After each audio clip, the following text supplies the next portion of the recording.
Hello, Teresa. Here from the banks of the Medway in Rochester, Kent in the UK. We've decided today to come out and find a little bit of inspiration for our next project, and we've decided that we're going to sit and start with a little bit of sketching. Now at the moment we're walking round to a quiet place under a bridge quite near the cinema that we go to. In the distance here you can see the cathedral, Rochester Cathedral and Rochester Castle. It's a beautiful area and it's full of inspiration and history. We're now underneath a huge bridge. It's a bridge that Eurostar goes over, and there's also a motorway at the side of it as well, so it's quite noisy here, but it's a very hot day and it's in the shade at the moment and it's quite nice, and there's a nice pleasant breeze coming up from the river, so it's ideal at the moment. Now there are lots and lots of shapes to look at along here, from the boats to the curve of the river and to the geometric shapes of the houses opposite. So we are really spoilt for choice. First thing we're going to do is scan opposite, and I can already see beautiful shapes that I like, shapes of the houses. We're going to sit and sketch to get a hang of some of these lovely shapes. These literally are very, very brief, quick sketches. I just want to show you the shapes here, the geometric shapes. Beautiful triangles there, some squares against the lovely curve there of the river. So I think this is going to be the focus of my design. I'm not sure how yet. I'll just make it a bit bigger. You can see the lovely shape there, inside a smaller one, and we have straight lines all the way along. That's a square there. The houses are forming squares and triangles. Along here there's the curve. Isn't that gorgeous? And it just breaks up that totally linear look. Another line's there. So I think my next thing to do is to exaggerate some of these and eliminate some. I probably have to eliminate quite a lot of the foreground and the background. I took the photographs, or the little bit of film, and I've blown up, I've enlarged some of that photograph, and I really like this part here. So that's it in its biggest version. Then I decided to make it smaller and just have fun playing about with it. Now you don't have to do this on the photocopier, you can do it all by hand, by pencil or paper, and that is exactly the same. This time I've got one right way up and the other one on top, now upside down. Now already you can see that these shapes we can call positive shapes. The positive shapes here and here are making a negative shape here, and I think that's looking quite nice actually. It looks better on the screen at a distance than it does close up. I can now see it a little bit clearer actually. I do like that. Of course that white line there is where the two photographs meet, but you can see the gorgeous shapes here, the squares and the triangles and the rectangles here. It's very, very linear, even down to the drain pipes here. So that was another way of doing it. Another blown up one, or enlarged, I should say enlarged. Now you can see the beautiful shapes here, that lovely big square here and the triangles there, and I suppose this way that's a rectangle. We have thin. Now this is where we're looking for contrast in our design work. We have a thin line there, all these thin lines going down, and one there against the thick big shapes. So don't forget your contrast, because it's that contrast between shape, line, colour, what else? Shape, line, colour and texture that makes your design unique to you. It makes it different and it makes it interesting. here you get the shapes, and you get a nice centerpiece here. Now in themselves the trees have shapes. If you have to reduce them to geometric shapes, they would be triangles, and the same here. Whereas this one I think is actually my favourite, because I played around with this a little bit more and I've elongated the shapes. The shapes aren't so square. The shapes have been pulled up slightly into rectangles, and these have been pulled up as well. They're still triangular, but the degree of the triangle has now changed. So I do like this one. There's actually 2 photos, and I did indeed make this longer. So if you can see the join here, the white join there, I've got 2 of the same side by side. When you're designing, you do what suits you. You don't have to do what is obvious and in front of you. Just don't forget the elements, the design elements. Once you have your inspiration, this is my inspiration, think about your shapes, how you can change them. You can make them bigger or smaller. Your colour, we haven't come to colour yet, but we will do. Your fabric, we haven't come to the fabric yet, or the texture. I knew that would happen. And the line, think about your line.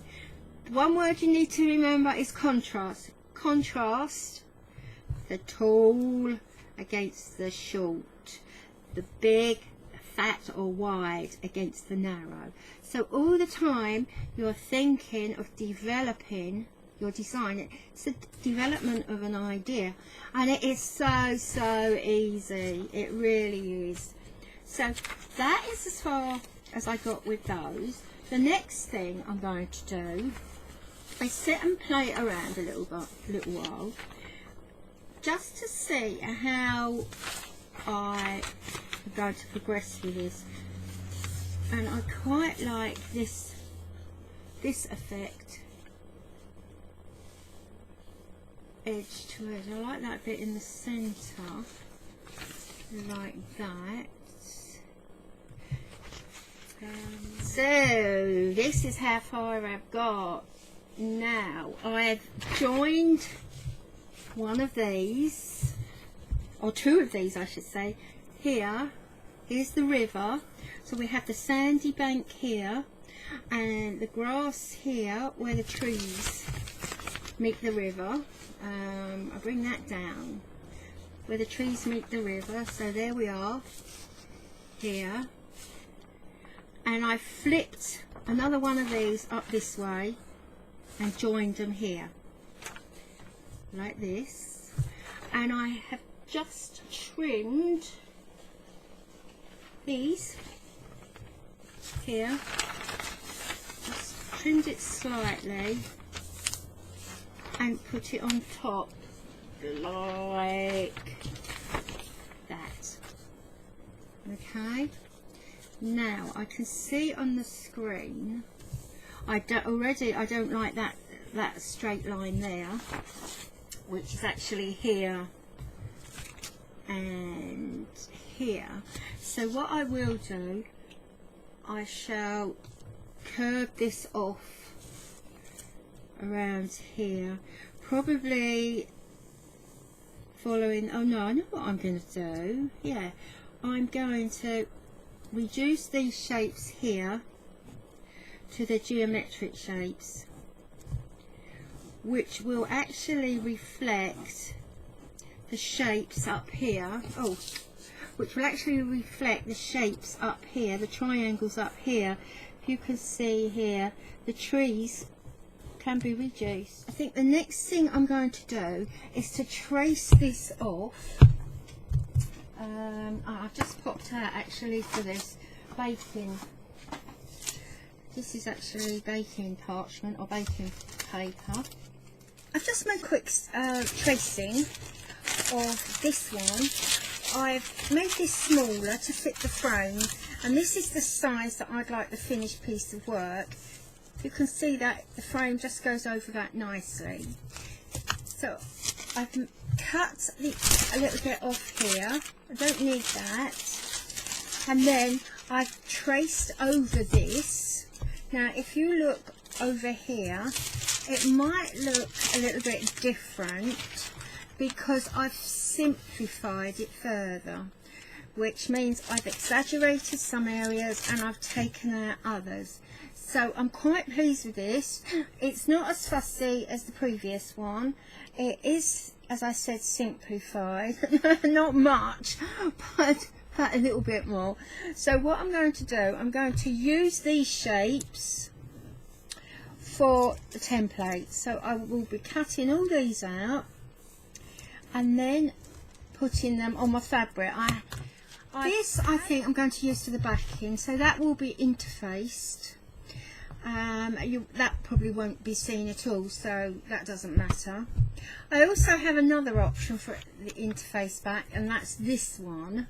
So I should be making a choice out of which one I want, the light blue or the dark blue for the backing. Both, whichever one I choose, will be interfaced.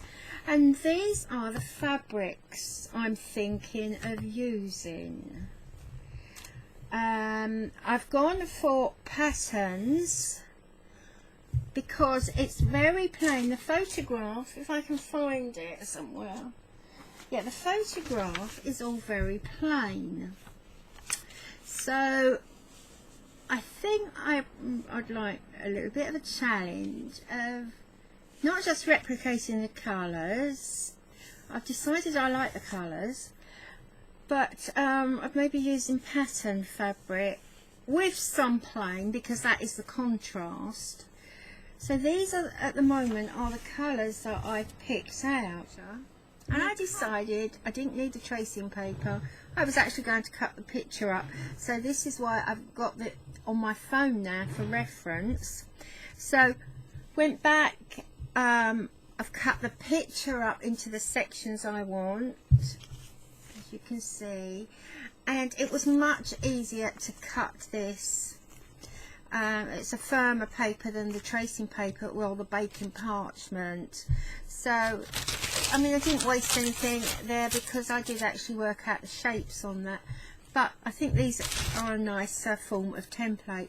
So I'm just going to go through how I've cut these.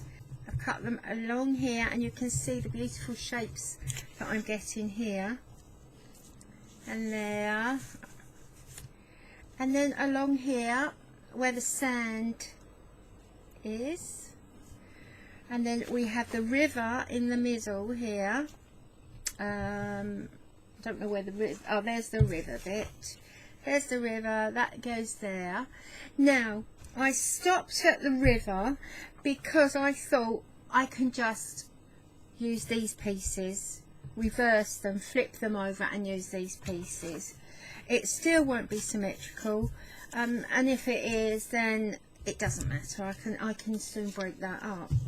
So this is where I am.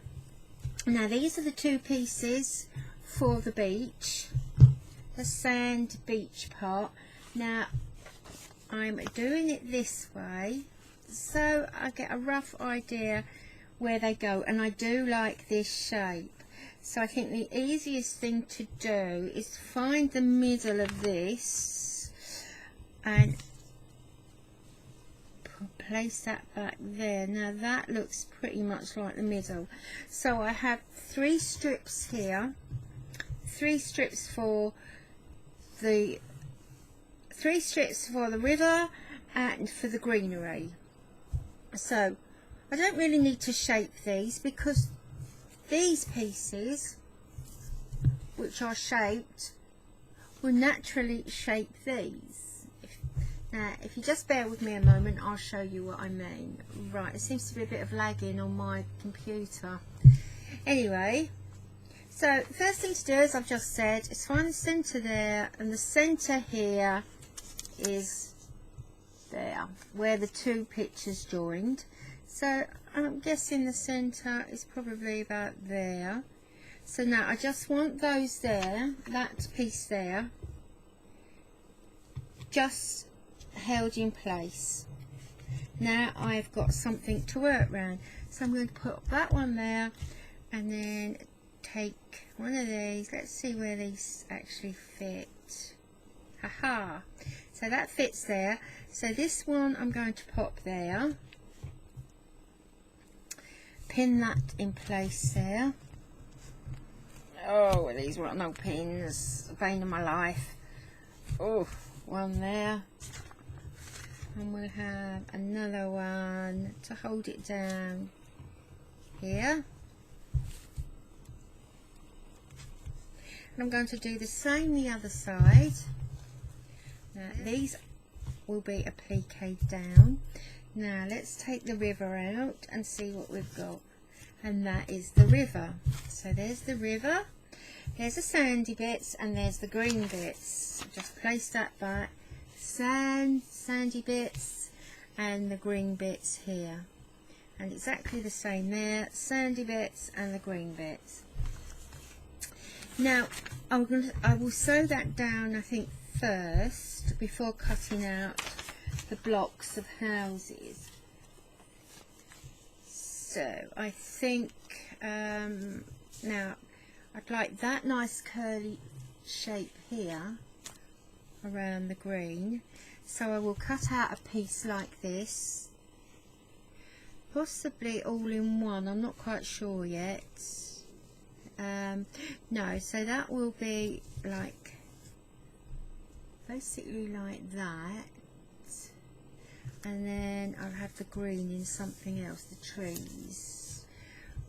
Now for me, the problem, not a problem, I'm not sure whether to cut the houses out in blocks, squares, nice squares and triangles.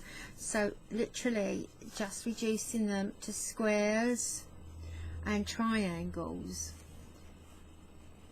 I think as soon as I tack this in place, it might start taking shape a bit. But what I have done in preparation for the blocks or the houses or whatever they turn out to be, I've cut some of these and I've backed them. I've backed all the pieces. This one, the backing piece for the actual work, it's 2 pieces of fabric sandwiched with some iron-on vinyl. Iron-on interfacing. I've done exactly the same with all these pieces. You can see the interfacing popping out on these here. So these have all been backed as well. And these blocks, now I've done quite a number of these because these will be very useful anyway. The ones I don't use will be useful, and all of them have been interfaced as well to give them a nice little bit of strength. Now I'm looking back here, and because this is very patterned, remember in our contrast word, I might do all the houses, which will probably not look like houses at all by the time I finish, in plain to contrast with the heavily patterned here. I might do most of them in plain, but see, I like this. This is really nice.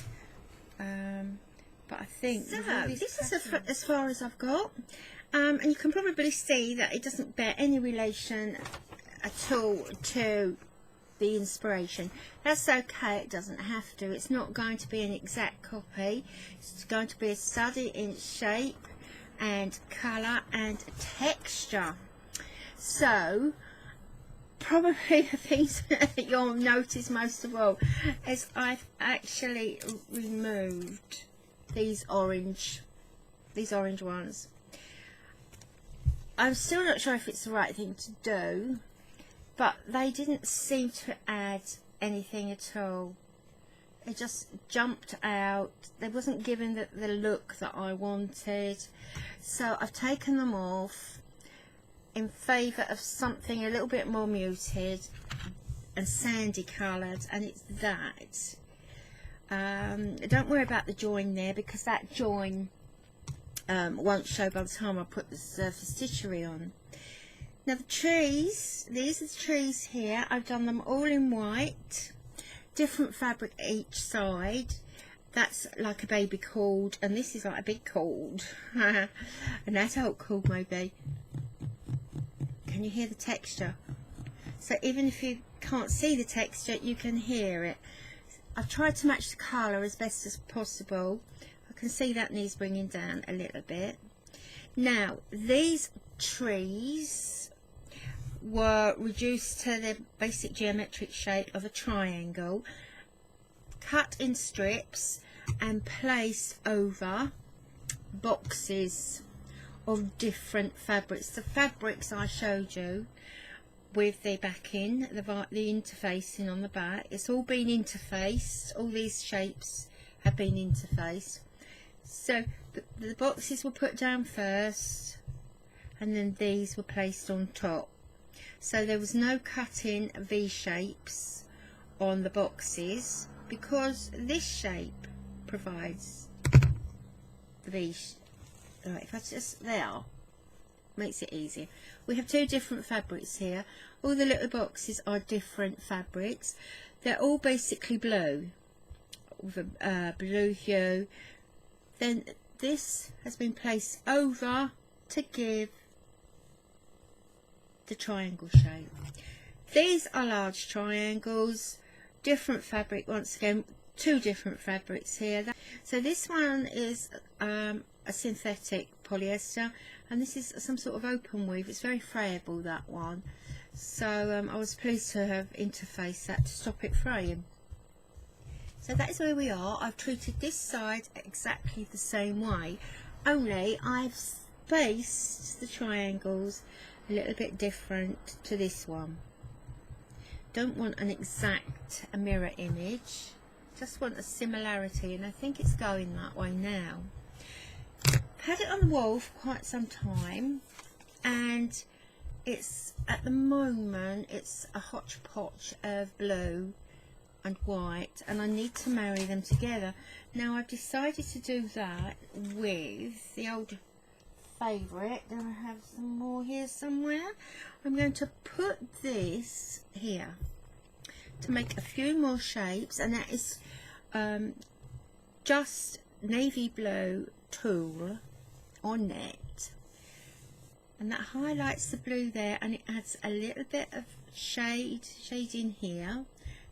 So I like that effect. Now over them all, over the whole work, I'm going to put some blue organza. Now this seems to marry it all together.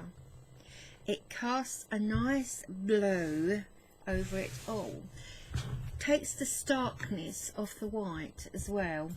Now I'm not sure at this stage whether to go for one or to go for two. Now let's have a look.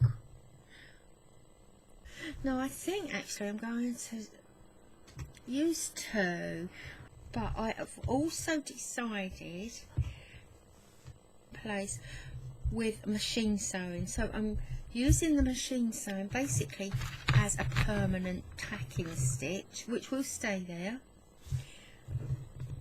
I might do it in a different colour. I might do it in white, or I'm going to see what I've got lying around actually.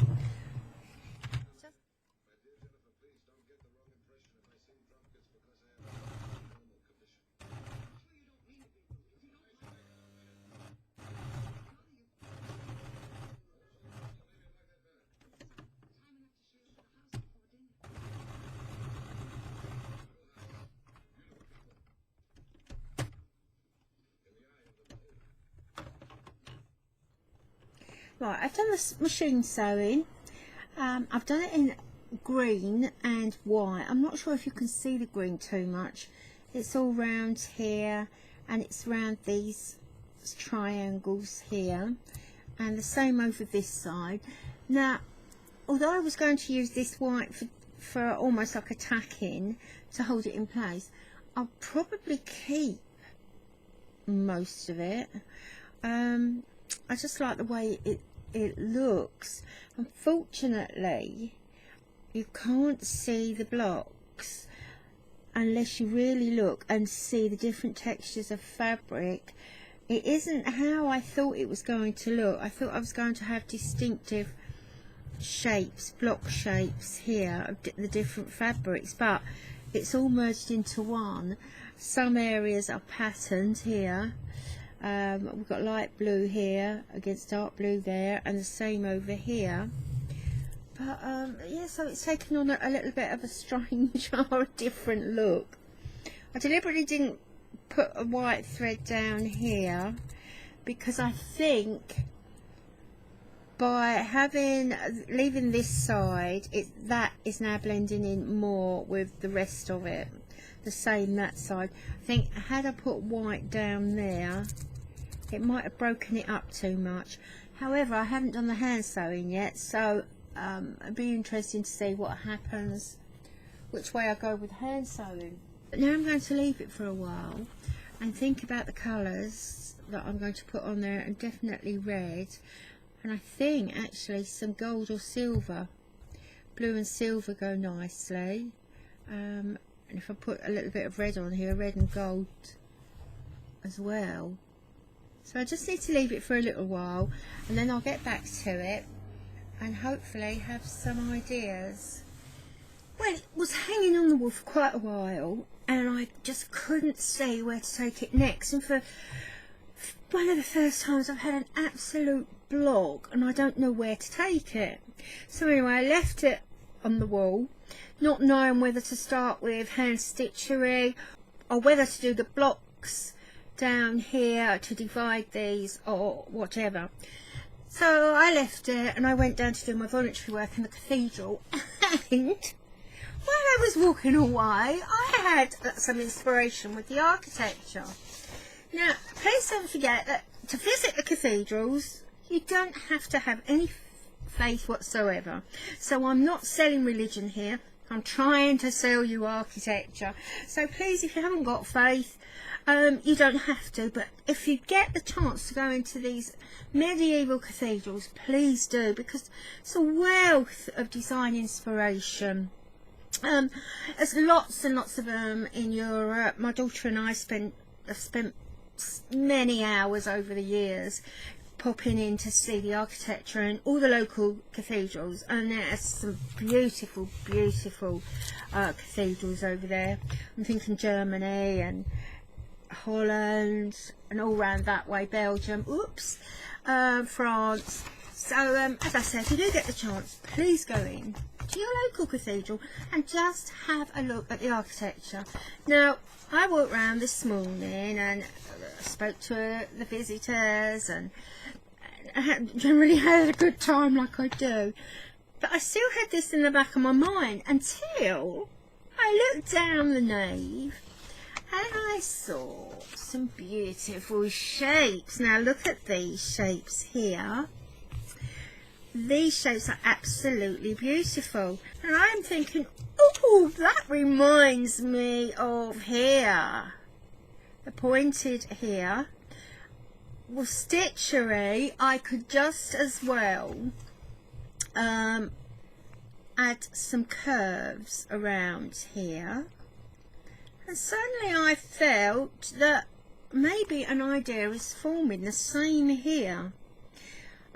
We've got the points here, and I could just go around them. I could outside, I could do it that way, or I could do it this way, and maybe just round them, thereby bringing in the contrast of a curve against the points.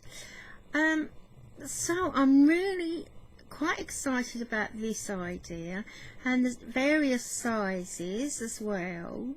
So I'm thinking of that, maybe doing that in what shall I say, gold or red or orange. That is just a thought, but at the moment I'm more thinking about the design than the colour. The next one was this one here, and you can see here beautiful shapes inside the arch here, which could suggest stitching around the arch. So I've got another way of looking at it, maybe just stitching around here, just in the blue that you see here. Now the next one is this one here, and that is just showing you some more stitching. You see the stitching here within the lines, the wiggly stitching here. So that is another way, and these are actually pointed. You can see here we have points here, and those are very much like the points on the design, all these points here. Right, the next one I want to show you is this one here. Has the arches and the blocks. So this is very, very similar to the house with the square and the arch. Here we have the square shapes here and here. I mean, they are hidden by these trees, but the fabric underneath is in block. These are all in blocks. So that's another way of treating them, by bringing the arches right the way down. So I've got a few ideas going around in my head. This one as well, and this one is gorgeous. I love this. So this is layers. It looks like layers around here, layers and layers of beautiful shapes all going around, and then we have what looks like French knots with cross stitch going around there. So I'm going to think about using these photographs and incorporating them on here to see what transpires. So once again, I need to sort out some fabric, and then I might make a start here. I think I might have to break these down into smaller shapes, because if I leave them as one or two big shapes and applique these or stitch on these, I have a feeling that these two big shapes will just take over the rest of the design. So at this moment I'm thinking of breaking them down. The development of a design, the progression of a design or an idea starts somewhere, and then it moves, it progresses. So I will start here, around about this area here, and then as these take shape, they'll have impact on the next part of the design, so it will progress. I hope that makes sense. But I'm going to hang this on the wall again and have another look, because this haven't been back from the cathedral for long and I'm full of inspiration, so I thought I'd share that now. Then I'm going to sit down and look at the photographs again, see how I can use them in this, and sort out some fabrics, and I will probably make a start on this evening.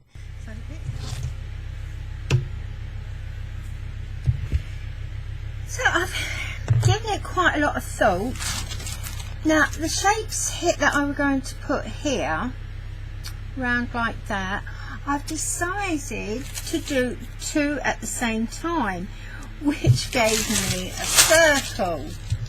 So I've reduced the arches to circles now along there, and I'm going to cut out some circles in a variety of fabric. I'm going to use this as a I'm going to use this to draw around. It's just a drinks top. And cut out several of these, enough to go along here, along 2 rows. So this is quite a nice size. You can see there. So I get an arch either side, but it'll actually be a circle all the way along there. Right, so let's just cut out 2. I hope this is the right size. If not, I can always cut it smaller. So let's do just to see. Right, so we get one. So it's almost 2 arches either side of the join, like that. So we have the arch around here, but we still have the point there. So I'm going to cut out some more and then place them down, and we'll see what we get. I'll cut out some more, and they're all very, very different, but they've all got a shine. They're all a bit blingy, because I thought that would make a contrast between the very plain fabrics that I already have down here. So I think it's about 2 of each, and I'm going to place them just along. Let's have a look. We've got an arch there, we have an arch there. So what have I done? Right, I have machine sewn these just by way of tacking, because my machine's there. Now they're ready for stitchery, as are these. These I experimented with 1 or 2 pieces along here, and the more pieces I put down, the nicer I thought it looked. Now I actually like it up this way. That is the way of the photograph. So the houses, then we're going to have the trees, the beach and the river, and then of course it's all flipped over this side. So it's not how I thought it was going to look. I have to be honest, it's taken on a life of its own. I've now decided that I'd like to do something with these apart from the stitchery.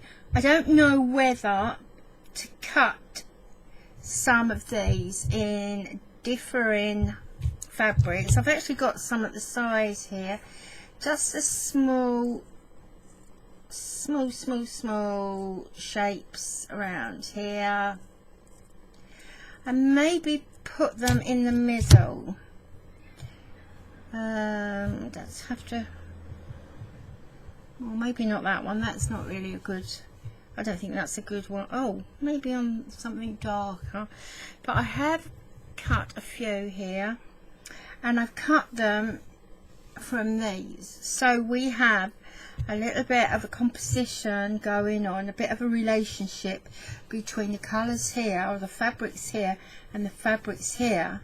So if I can put just a few of these, probably won't even have to cover them all, just random, and then do the same over here. Then at least we are now getting a relationship between this side of the work and this. For instance, that fabric there is there, and here. So the eye is now going across there. The same with this.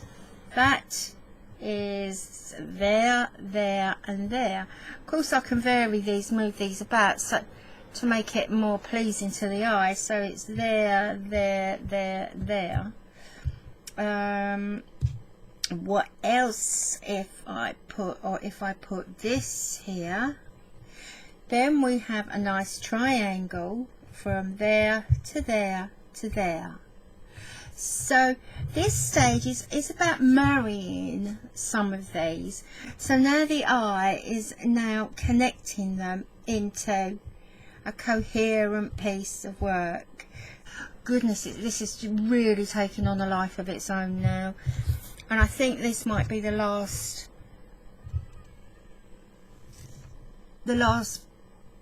bit of applique I do. So I'm going to put circles there, I'm going to add some more there, and then it probably be time to start the hand stitching. Right, who just thought that was from the banks of the river? Okay, I'm going to carry on and see what turns up. Right, you can see now that it's looking totally different. I'm just going to do a quick run through before I carry on, just to let you know how far I'm getting on with this. So here I did put the circles down, and I put the small one on top of the larger ones, and did a little running stitch all the way around each of them to hold them in place.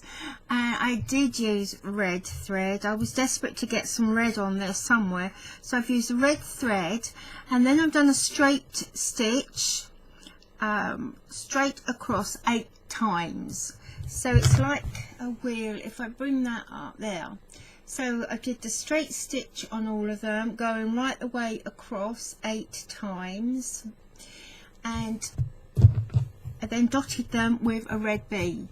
So once again I brought the red in as a focus colour, and then put a little ring of beads around the edge. Now I've completed these ones here. They've all been treated the same, those ones. I've got as far here as the straight stitch. So if I hold that up there, you can see here the straight stitches that have gone straight across. You can clearly see here the running stitch as well.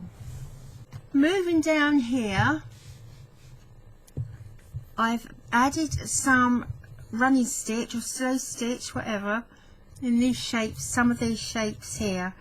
I've added some pink, green, clear, more green there. I don't think I'll be adding any more. I think it's enough texture there, enough exaggerated lines. Now I've added as well some some sewing machine stitches, rows of related lines of running stitches following the outside here. There's 1, 2, 3, there's about 4 rows there. I'll hold that up. Yeah, now with this I have the option to maybe cut through some of these. I'm not too sure whether I'm going to do that yet, but I am very tempted to cut through, not all of them, but just some, to see what effect we get. We've done work like this before, so that's possibly maybe what I'm going to do. There's still quite a lot of handwork to be done on this, hand stitchery round here, round the points here and here. So I should spend some time on it this afternoon, and hopefully, fingers crossed, I might actually get it finished soon, because I'm anxious to start another project. I've decided to cut between the lines of sewing just to expose that beautiful blue background.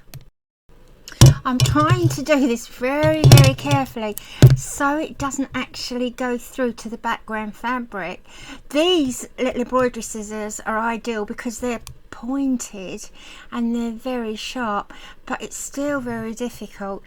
I'm going to carry on and try to expose a few more rows, but this is how it looks initially. By pulling back the fabric I've just cut, and I'll make that bigger so you can see it, you can now see the original blue fabric that was on the background. So I've finished cutting out the blue organza, and if you remember, there are actually 2 layers of organza, one there and then another one.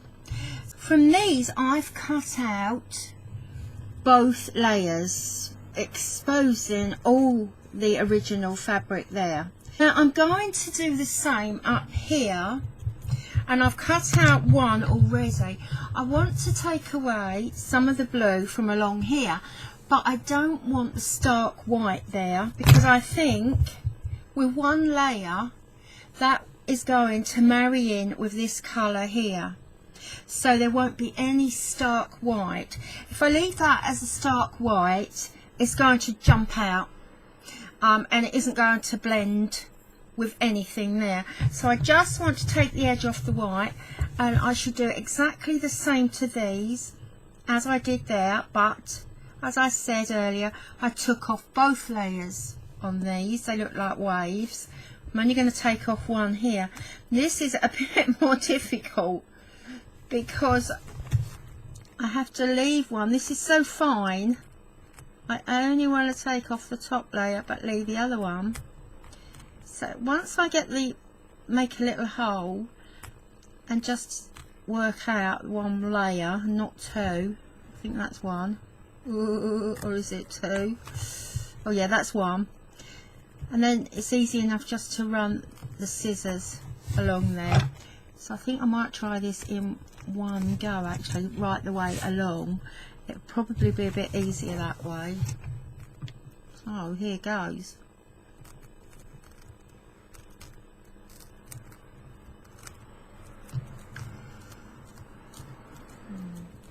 Right, I might need to change tools here to get in there, and I'll open that up there. So that is one layer there with the scissors just lifting it out so I can get the tool in there and run it straight down. And this is a bit trickier than it looks. Right, the ball down there. Lovely. Ooh.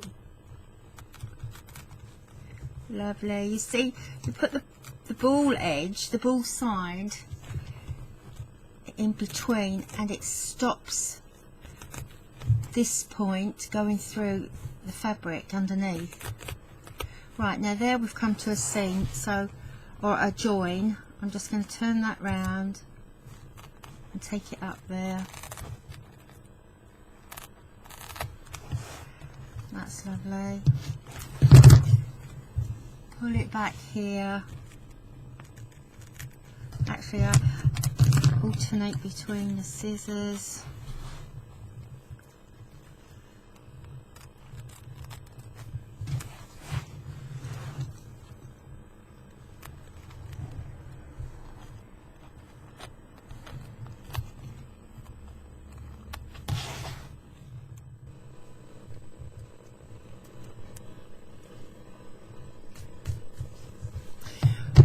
Right, there we go.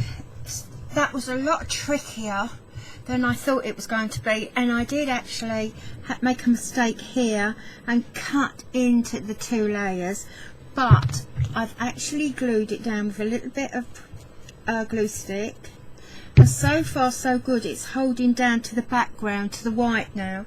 I just have to be a bit careful and maybe put some stitching over that. Well, there we go. I'm going to make that a little bit higher there, and you can see most of it now.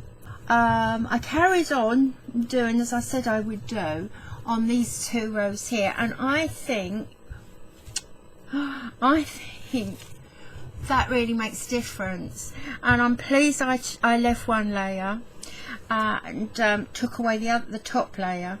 It just gives it a nice blue effect without being too blue, if that makes sense.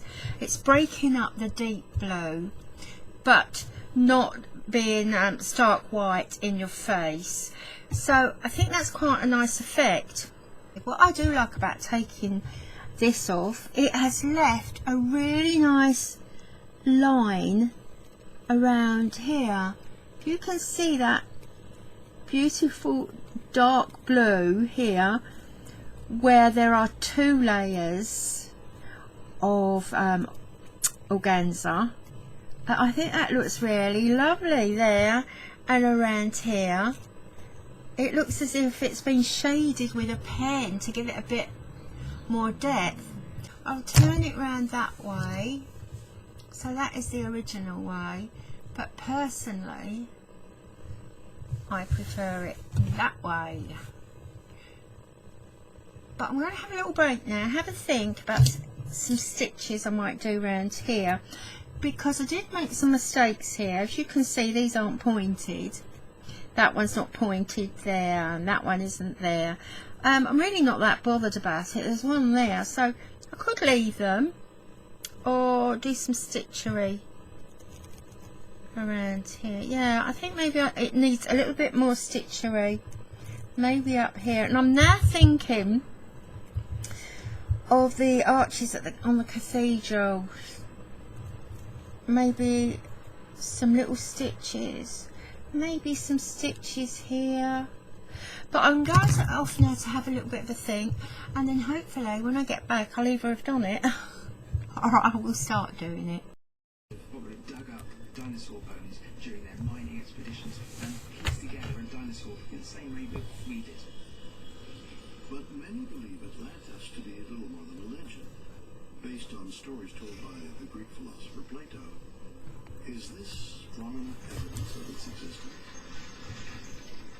We can't authenticate the existence of Atlantis through anything other than Plato's writings, but some of his writings are some of the most important literature from that period. It seems odd that it's a story that Plato would have made up. This is the missing Atlantean link in our understanding of ancient civilizations and knowledge. Could the Atlanteans have traveled the world, spreading a knowledge that was kept alive in stories and art? Or could the Ica stones be definitive proof that our ancestors shared the earth with dinosaurs? Or are they one of the most elaborate hoaxes of all time? Perhaps one Now, this took so long to finish. I'll just go through and tell you what I've done. As you can see, I haven't made it up into anything. I'm finishing it here. There might be more work to do on it later on when I decide what to do with it. But this is the basis of the design. And as you can see by looking at the picture, if I remember to put one up there, hang on, there it goes. It bears very, very little relation to the inspiration, but then as we know, the inspiration is just as it sounds, just for ideas. Right, so I've put 2 rows of orange running stitch all the way around these points here and down the bottom. I can't fit this on now, so I'll move it down very, very slowly in a minute. Now, going back to the colour, the orange is to complement all the blue. So don't forget that orange and blue complementary colours. So that is why I've used orange. I've also used it here, just picking out certain areas. Here, no, that's red, isn't it? It looks orange under this light, but I think that's red. And here's the orange round here. Around there, making some nice little waves, and down here, and it's all evenly distributed, and it's so that your eye goes straight down from here to there to the bottom. So there's a link there, because I know some of you have asked, how do you make your work into a composition? And it's all about your eye, the way your eye follows down from orange to orange to orange, so your eye is going right the way down. Now it's the same here with the red.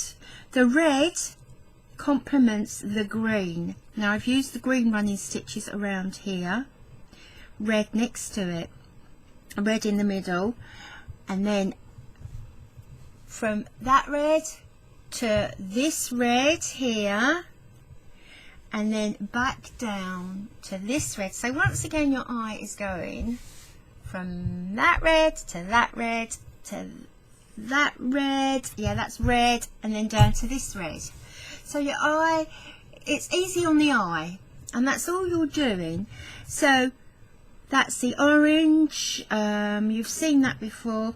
I very nearly did some stitches on here, but I thought, no, I like that so much, and it provides our contrast. The very, very busy here and here, and the plain, calm, relaxed, no fuss there. If I move this down slightly, this bottom piece is basically the same as the top piece.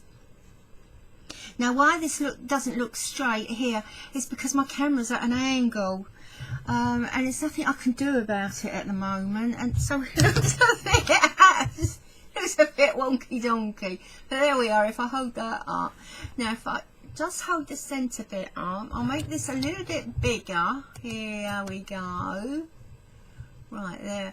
Now you can see here as another way of making a composition and making sure that your eye flows through. I've added some cross stitches from here.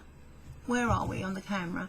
From here, just round here, which should take your eye all the way down here, around there, down here. Okay, the eye will also go round there and down there, across there. I've put some sequins on there which does catch the light, and so therefore it catches your eye when you look at it.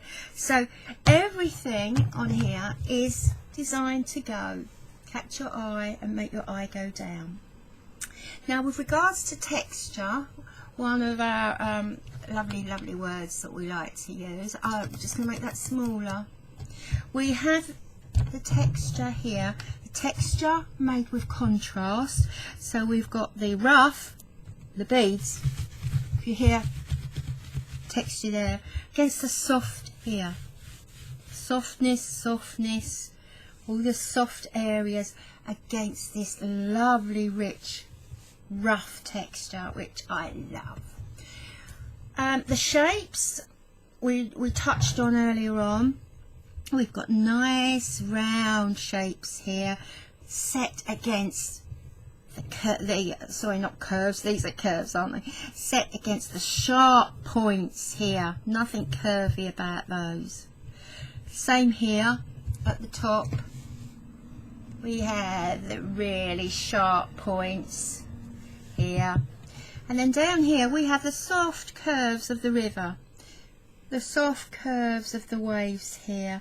And these soft curves here, all round and curvy. And once again down here to the sharpness, which goes back into the round curves. So all the time your eye is sort of dancing along, taking it all in and rearranging it into, I hope, a pleasing composition. So I think that's all our elements. That line, we've got the curves, yeah, we did the line. The only thing missing is the point of exaggeration and elimination. So there's been an awful lot of elimination here from the original inspiration, and other parts have been exaggerated. So these have been exaggerated. These were the trees. They've been exaggerated by reducing them to their basic geometric shape, the triangle. This has been exaggerated by taking a circle, by using the circle and exaggerating here. Now, although these were also inspired by the arches in the cathedral, so there's two lots of inspiration going on here. But do try this.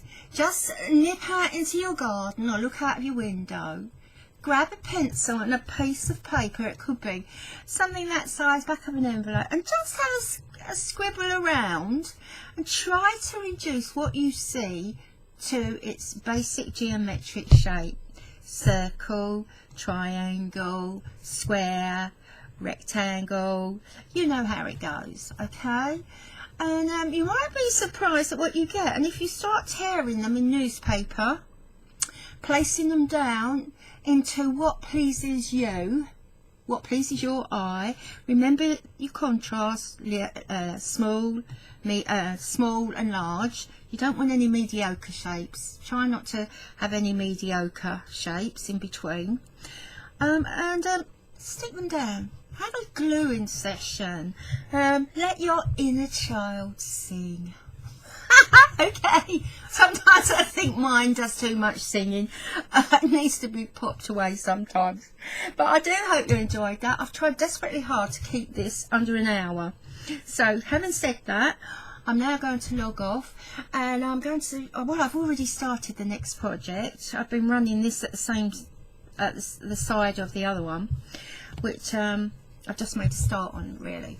But here you go. So There we go. I'm going to move that down slowly. And I might make a folder out of this. Back it and make a folder. That way it looks nice. I do like this way. So this is my take.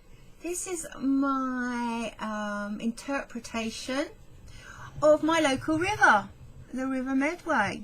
And I know if I took that into the town centre and said to anybody, who do you think this is? What do you think it is? They wouldn't have a clue.